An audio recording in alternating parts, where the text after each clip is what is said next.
नमस्कार, स्वागत आहे तुम्हा सर्वांचं कहाणी कसे या यूट्यूब चॅनलवरती. चॅनलवर नवीन असाल तर सबस्क्राईब करायला विसरू नका आणि हा व्हिडिओ आवडल्यास प्लीज एक लाईक नक्की करा. चला तर व्हिडिओला सुरुवात करूयात. आता पहाटे तुळशीला पाणी का घालावे हा आपल्या आजच्या व्हिडिओचा विषय आहे. आपल्या पूर्वजांनी पहाटे प्रत्येकाने तुळशीला पाणी घालावे असे सांगितले आहे. त्या पाठीमागे आणि पुढील दोन महत्त्वाची कारणे आहेत. पहिलं म्हणजे आध्यात्मिक महत्त्व आणि दुसरं म्हणजे वैज्ञानिक महत्त्व. आता आध्यात्मिक महत्त्व काय आहे ते आपण पाहूयात. याबाबत पुराणात एक कथा सांगितली जाते. जालिंधर नावाचा एक अत्यंत पराक्रमी राक्षस असतो. आपल्या पराक्रमाच्या बळावर त्याने देवांना आणि साधू संतांना पार त्राही करून सोडलेले असते.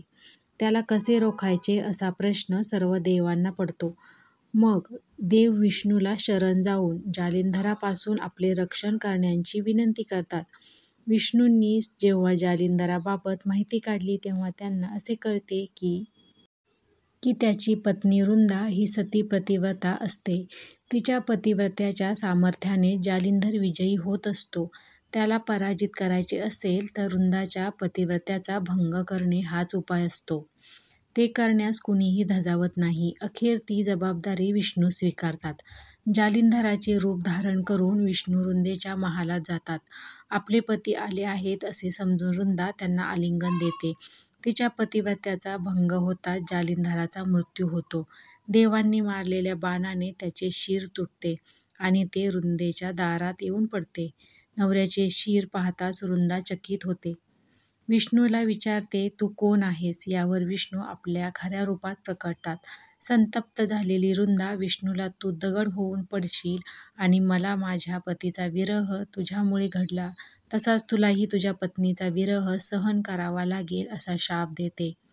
भगवंत तिची क्षमा मागतात. तेव्हा रुंदा म्हणते, तू मला आता भ्रष्ट केलेस. आता मला कोण स्वीकारेल? तेव्हा भगवंत म्हणतात, मी तुझा स्वीकार करतो. इतकेच नव्हे तर जे तुझी पूजा करतील त्यांच्यावर माझी कृपा असेल. त्यानंतर रुंदा सती गेली. पुढे तिच्या शापामुळेच राम अवतारामध्ये भगवंताला सीतेचा विरह सहन करावा लागला. देव दगड होऊन पडले त्याला शाळीग्राम म्हणतात. ज्या ठिकाणी तिच्यावर अंत्यसंस्कार झाले तिथे तुळशीचे रोप उगवले. तीच ही तुळस. रुंदेच्या नावावरून ज्या ठिकाणी तुळस रोप लावले जाते तिला वृंदावन असे सुद्धा म्हटले जाते. तीच तुळस कृष्णाने पांडुरंगाने सुद्धा धारण केली. तिला भगवंताने स्वीकारले. त्याचे प्रतीक म्हणून शालिग्राम हा जो दगड आहे त्याला देव मानून त्याचा विवाह तुळशीशी लावला जातो. ती भगवंताची प्रिय होते म्हणूनच तिला धारण करणाऱ्यांवर भगवंत प्रेम करतो अशी सुद्धा श्रद्धा आहे. याच विचाराने वारकऱ्यांनीही तुळशीला आजतागायत पूजनीय मानले आहे. आता दुसरं म्हणजे वैज्ञानिक महत्त्व. जगातील प्रत्येक वनस्पती दिवसा ऑक्सिजन व रात्री कार्बन डायऑक्साईड सोडते. अपवाद वगळता म्हणजे फक्त पिंपळ, कारण पिंपळ रात्रीही ऑक्सिजन सोडतो. म्हणूनच भगवान श्रीकृष्णाने म्हटले आहे की सर्व वृक्षात मी अश्वत्थ पिंपळ आहे. मात्र तुळस ही जगातील एकमेव वनस्पती आहे की जी दिवसा ऑक्सिजन आणि रात्री कार्बन डायऑक्साईड व फक्त पहाटेच्या वेळी ओझोन 03 वायू सोडते व या वायूच्या संपर्कात मनुष्य आल्यास त्याच्या मेंदूत सेरोटोनिन नावाचे संप्रेरक स्रवते, ज्यामुळे मनुष्य दिवसभर प्रसन्न व आनंदी राहतो. तसेच त्याची रोगप्रतिकारक शक्ती बळकट होते. आयुर्वेदानुसार तुळशीचे रोप हे सर्दी, खोकला, ताप, त्वचारोग, मधुमेह, रक्तदाब, पोटाचे व किडनीचे विकार, कॅन्सर सारखे आजार होत नाहीत. कारण तुळशीच्या बिया, मुळे, खोड, पाने, फुले हे सुद्धा किंवा मंजिरी सर्वच औषधी आहेत. शिवाय तुळशीतून निघणाऱ्या शुभ स्पंदनामुळे वातावरण शुद्ध होते. या सर्व बाबींचा गहन विचार करूनच पूर्व ऋषींनी पहाटे तुळशीला पाणी घालण्यास सांगितले आहे. म्हणजेच काय तर ज्यांच्या घरी तुळस फुललेली असते त्यांच्या घरी पाण्याचा तुटवडा नसतो. जिथे रोज सायंकाळी दिवे लागण होते तिथे भक्तीची कमतरता नसते. जिथे शुभंकरोती होते तिथे संस्काराची नांदी असते.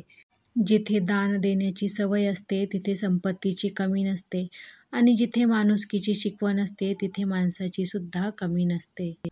म्हणूनच हिंदू धर्मामध्ये तुळशीच्या रोपाचे खूप महत्त्व आहे. तुळशीच्या रोपाला माता लक्ष्मीचे प्रतीक मानले जाते आणि भगवान विष्णूंना सुद्धा तुळस खूप प्रिय आहे. तुळशीच्या पानाशिवाय भगवान विष्णूंच्या पूजेचा प्रसाद अर्पण केला जात नाही.